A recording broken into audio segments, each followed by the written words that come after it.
feel bad for Jennifer, but I will say she is a magnet for being scammed. She just had an entire documentary about getting scammed from some other guy, and I don't know, there's just something about Jennifer that she just doesn't have street smarts like that. Okay, so buckle up because we need to talk about Jennifer Williams and her husband Christian Golden. Honey, when I say this situation is messy, I mean it's absolutely catastrophic. Like, we're talking career-ending, reputation-destroying levels of mess. And honestly, I don't even know where to begin.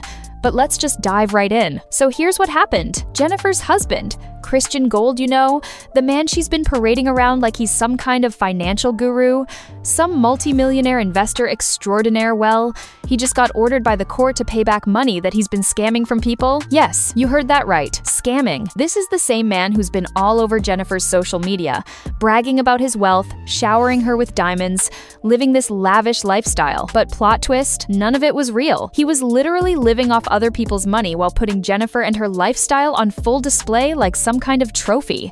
And now the courts have caught up with him, and the fallout is absolutely devastating. Now, let's talk about Jennifer for a second, because girlfriend has been in full defense mode. She's been scrambling, posting on social media, trying desperately to save her image and defend this man. More and more people are coming out talking about he scammed them. This is so embarrassing. This is exactly what I mean when I say do not ever settle in life. I don't care how old you are. First of all, she looks amazing. She does not have to settle. No matter where you are in life, do not settle. But here's the thing, the courts don't care about Instagram posts or carefully crafted PR statements. The courts have now ruled that Christian is guilty, and he has absolutely no money to pay back what he owes. Can you imagine? Jennifer is sitting there, probably realizing once again that she chose the wrong man, and this time she might actually face some serious consequences for it. And you know what? This isn't even Jennifer's first rodeo with problematic men. Like, can we just acknowledge the pattern here? It seems like Jennifer has this uncanny ability to attract what I can only describe as bottom-of-the-barrel men. I'm not trying to be cruel, but when you look at her dating history, Christian's behavior is literally mirroring the exact same patterns as the men she's had to leave in the past. It's like she has some kind of scam magnet embedded in her soul or something. How does this keep happening? But let me break down exactly what Christian did, because this is where it gets really juicy. The thing about Jennifer, she continues to repeat the cycle. God continues to send you the same fucking person over and over again, and until you learn whatever that lesson is supposed to be, and she wants to be married, and she wants to have a relationship so bad, no matter at what cost. She wanted to marry Tim, and no matter what, I want to be a wife, and she's willing to take just the title without really having in your life a great person. So, investors, real people with real money, they sued Christian for running what's essentially a Ponzi scheme through his investment business. A Ponzi scheme. And what was Jennifer doing during all of this? Well, if you watched Basketball Wives, you saw her publicly defending him on national television. She was out there telling people, no, my husband is legitimate. These are just allegations. Y'all are just hating. Meanwhile, Christian was doing absolutely nothing to defend himself legally. Like, despite addressing these allegations on TV through Jennifer, this man ignored the lawsuit completely. He didn't even bother to hire an attorney. Can you believe that? Who does that? So here's what happened next. So all the victims, the lady that's on disability with 30,000, you don't care about these people? Christian doesn't even know who that woman is. Oh, girl, I get it, that's your man or whatever, but sometimes a mother brings you down. He stole this woman's money. Should he be trading as a felon? Yeah, he can. Who told you this? And because I'm not making this up. Okay. You're too smart for this.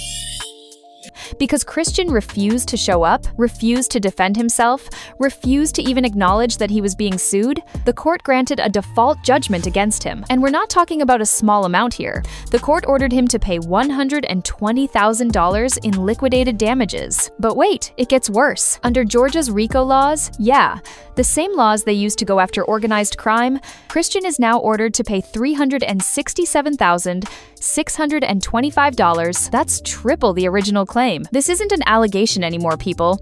This is a confirmed, court-documented, legally binding fact. Christian Gold ran a scam, and now he owes almost $400,000. Now let's talk about how Christian presented himself publicly, because this is important. This man used his clout, his connection to Jennifer, his social media presence to paint himself as this successful investor and trader. He made himself look legitimate. And here's the sad reality. So many reality TV stars get caught up in scams like this because people trust their image. People see them on TV, see them living these glamorous lives, and they think, oh, this person must know what they're doing. The victims in this case, they were completely convinced by Christian's persona, by his smooth communication, by the lifestyle he was flaunting all over Instagram. But here's how the scam actually worked, because yes, it was absolutely a classic Ponzi scheme. Christian would mislead old investors. He'd tell them, hey, leave your money in the investment. It's doing great. Trust me. But then, and this is the kicker, he would pay those old investors back using money from new investors. So it created this illusion that the investment was working, that people were making returns, that everything was legitimate. There is a lifetime membership fee, $1,500. He does all the trading. When I sent the fee, they told me to go to Cash App and buy Bitcoin. I don't know what Bitcoin is, and why did I pay you $1,500 if I have to buy it?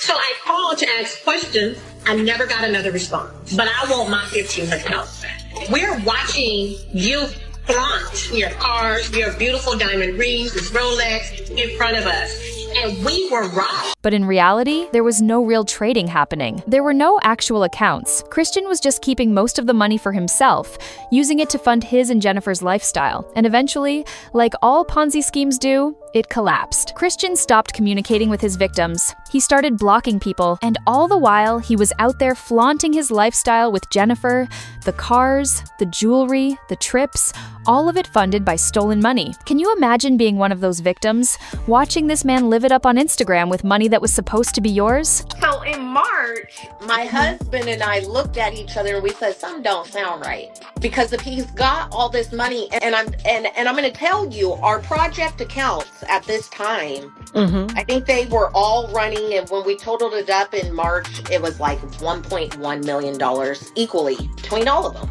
So we're like, there's no way he can't pull from this and give us yes, and I do have receipts of all of this. Now, here's where Christian's response gets absolutely ridiculous. So after the judgment was already granted, after he already lost by default, only then does he decide to respond. And what does he say? He claims that he was experiencing cyberbullying and social media threats, and that he feared for his life. So he asked the court to set aside the judgment, to stop the victim from collecting the debt, and to allow him to file a late response. The court actually gave him an opportunity. They said if he paid the costs within 10 days, they'd consider it. And what did Christian do? Absolutely nothing. He didn't pay. He didn't respond.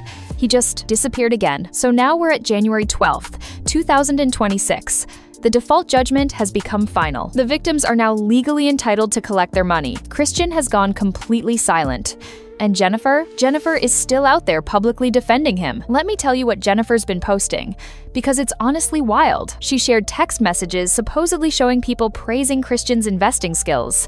She posted that classic phrase, "The weapon was formed, but it didn't prosper," like she's claiming some kind of victory. But here's the reality check. Christian has no money. The court has ruled against him. And Jennifer, she might end up having to pay anyway, especially if they were married when this was all happening. Community property is a real thing, people, and this is where it gets really troubling for Jennifer. She is tied to this man legally, publicly, financially, and the question everyone's asking is, did she know? Was she part of the scam? Or was she just completely clueless? Because the public is just now hearing all the details of this case, but allegedly, Jennifer knew all along. Christian has been a liability since the very beginning of their relationship, and yet she stayed. She defended him. She put her reputation on the line for him. And now she might face some extremely high consequences for sticking with him.